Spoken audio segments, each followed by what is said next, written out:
Hi there. My name is Kerry Morris, and I'm running in the upcoming municipal elections to be your mayor in the city of North Vancouver.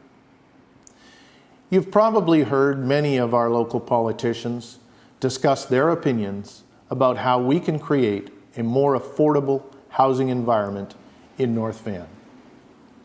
Well, I'm here to tell you what we've been doing isn't working, and continuing to follow these failed tactics going forward will yield more of the same unsuccessful results.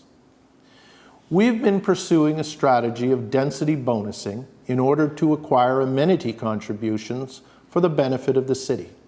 However, by stimulating the market, what this density bonusing policy has indeed done is in fact to put more and more of our affordable housing in jeopardy. A 2012 consulting report commissioned by Metro Vancouver disclosed that in 2011, 23% of our rental stock was under attack by developers. The report further confirmed that by 2021, a full 40% of our rental buildings will be under attack by these same developers. The vast majority of these rental units are occupied by our community's elderly residents, most living on fixed incomes, all of whom lack the resources to pay the costs associated with the market rents applicable to these newly developed properties, popping up throughout the city. The mayor's slate has now proposed, as a partial solution to affordable housing, embedding a right to have both a secondary suite and a coach house on each and every residential single-family home in the city. The strategy, if adopted, will bring an end to the city's single-family home neighborhoods. Every neighborhood will effectively become a triplex zone neighborhood. The slate points to Vancouver City and tells us that this strategy of densification in our single-family neighborhoods has worked there, and that by agreeing to this mass rezoning, we will be creating more affordable housing for family members, when in fact, this is untrue. Many of the city's current single-family homes were built to the floor space ratio, or FSR maximums, allowed in RS1 neighborhoods, which is 0.5 FSR. In order to take advantage of this new coach house rezoning, homeowners would need to acquire the cellar space exemption, which new homes are afforded, where the basement is built 6 or more feet below grade. In order to gain this cellar space exemption from the FSR calculation, a home has to meet the EnerGuide 80 energy standard as set out in section 509.2 of the city's zoning bylaw. If you don't meet the EnerGuide 80 energy standard, you won't qualify for the cellar space FSR exemption for the basement area in your home.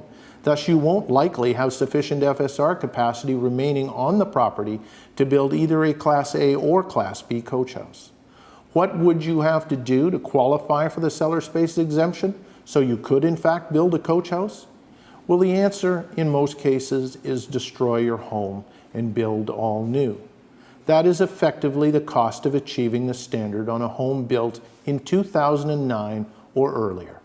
So who will this coach house and secondary suite bylaw amendment help?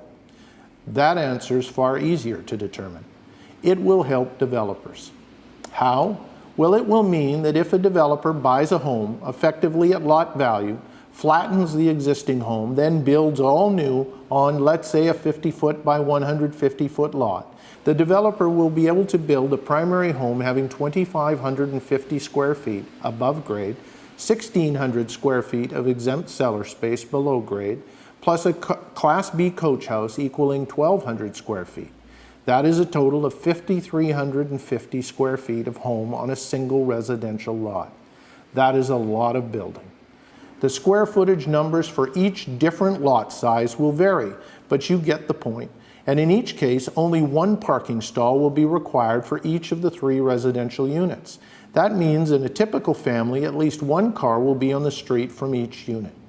Keep in mind, not even the slate is so bold as to assert that RS1 home neighborhoods transportation challenges will be easily resolved by bike or bus friendly solutions, as has been proposed for denser areas of the city.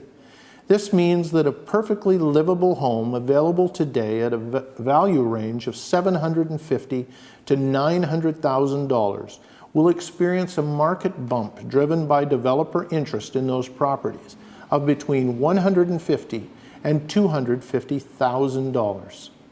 These homes will then be demolished and rebuilt all new, coming back on the market for about $2.5 million. Not only does this work at cross purposes to the city's stated objective of creating affordability, it also has the unfortunate result of causing the BC Assessment Authority to consider this as a significant upward change to land values. Thus, as a result of this strategy, each existing homeowner would experience an upward adjustment to their property tax valuation shortly after this strategy came into effect. As has been the case over the past 9 years of the mayor's reign, each valuation bump has led to an increase in property tax costs. The mill rate has not gone down once in 9 years, despite the fact that residential home values have gone up. Embedding a right to have both a secondary suite and a coach house will do nothing to improve housing affordability in the city. The coach house strategy being proposed by the slate will only make housing affordability challenges worse. You have one vote on November 15th. Spend it wisely. Vote Morris for mayor for a better tomorrow. Thank you.